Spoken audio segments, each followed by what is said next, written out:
হাসি মুখে দেন বিদায় গো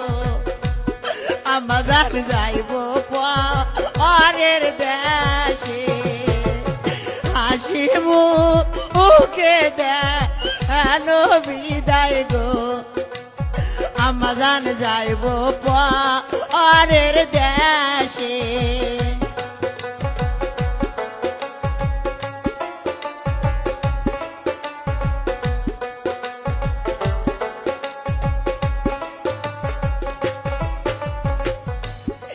ছোট থাই গাব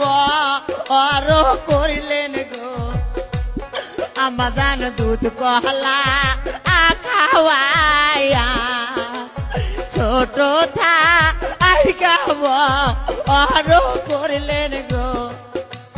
বাবা দুধ কহলা